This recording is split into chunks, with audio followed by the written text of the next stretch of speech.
All right, here's what we're gonna do today. We are taking off the O2 sensors. O2 sensors off the pipe. That's that little fucker right there. I already took the one off of this side. I pulled it out here, but I'm gonna show you how to do it on the other side. This is the last thing I wanted to take off the bike. We already took off the secondary air intake, so taking off the O2 sensors, and then we're gonna remap the bike to hopefully make it run a little smoother at low speeds. Apparently the O2 sensors kind of give it a little snatchiness. So that little bastard right there, you follow that cable on up and it goes up here underneath the tank and it connects to, it's on the other, where is it? Connects to this little, oh, my finger's in the way. Connects to that little thing right there, of which there is a little, probably better from this side. Here's the other one. So it's a little plug. You just have to stick a screwdriver in right underneath here and just kind of pop it up, and then it pulls right out. So that's what we're gonna do with this other one, but it's in a bad spot. It's back in there. So we're gonna stick a screwdriver in there, pull it out, and then I'm gonna just jam these back up in there. We're not gonna need them anymore.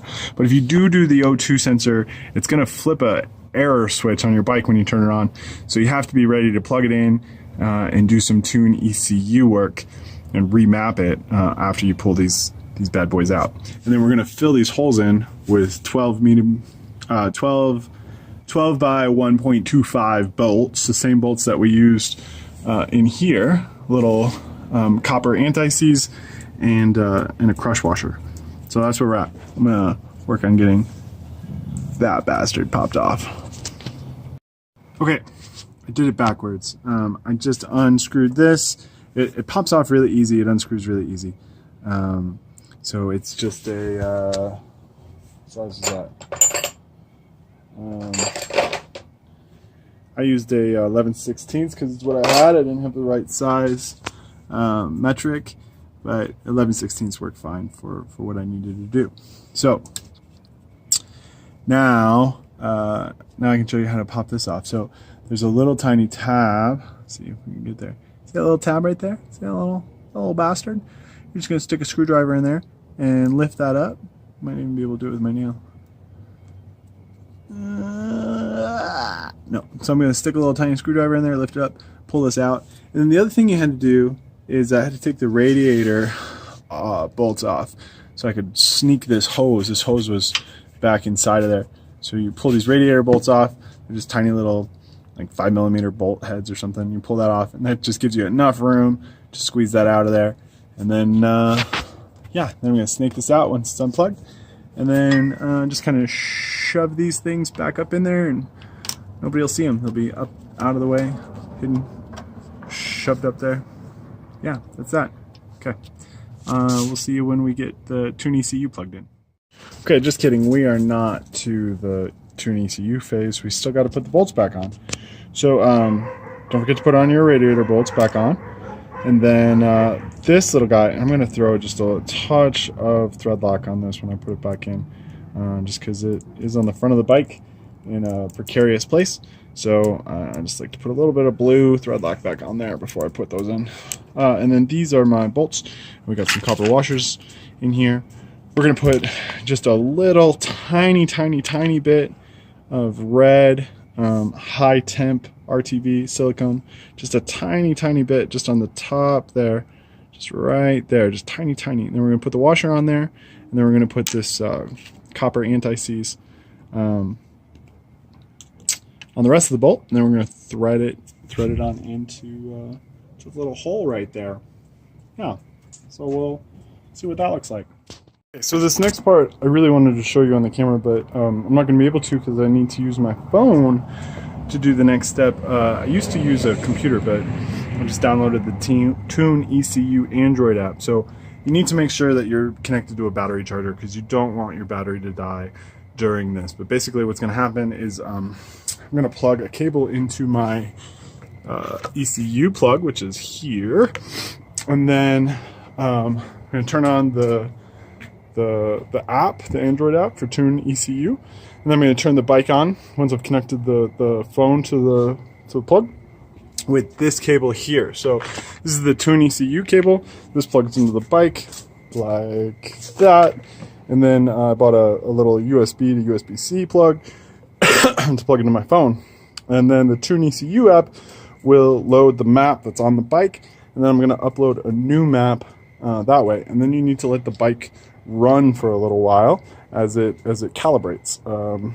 So I can't really walk you through this because I need my phone, but there are some pretty shitty videos on YouTube that you can watch on how to do this part. Maybe one day I will grab a different phone while I load a different map, but that's what's about to happen. So sorry I can't show you. Button back up after I loaded the program and went for a ride, and then it was on the ride, which ran amazing, by the way. As soon as I turned the bike on, normally when I start the bike I have to pull out the little fake clutch or choke thing. I didn't have to do that at all. It started first time, it ran super smooth, it was great. The only problem was that as I was riding the bike, I realized that the check engine light is on, which means that the bike didn't register when I reprogrammed it that it needed to turn to ignore the O2 sensor disruption. So I need to plug it back in, upload that part, and just tell the bike, hey, don't be dumb, there's no O2 sensors anymore, so that the little check engine light will go away. So I'm going to do that now.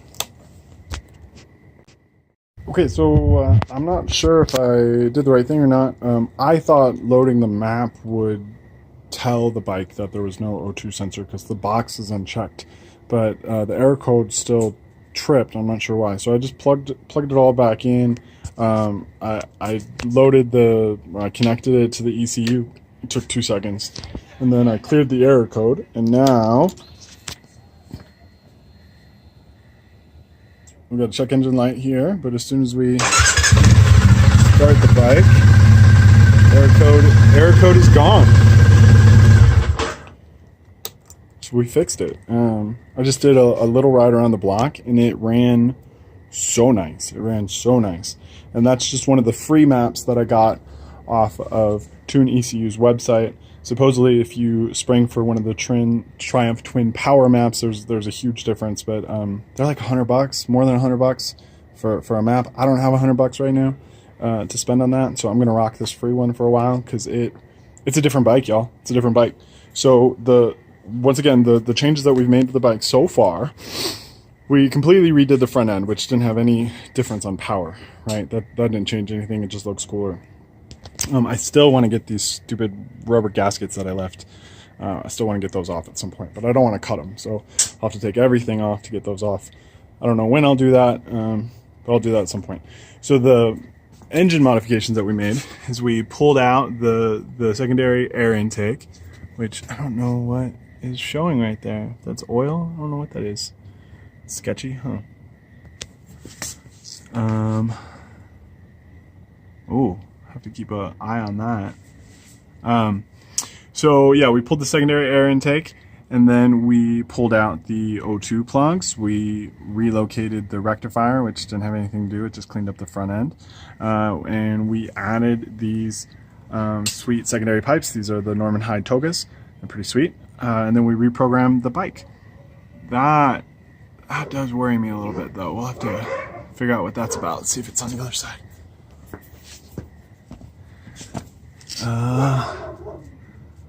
Can't tell in the dark, but it doesn't look like there's anything over here. So, yeah, to keep an eye on that, see what that is. Yeah, so that's that. Have a great night.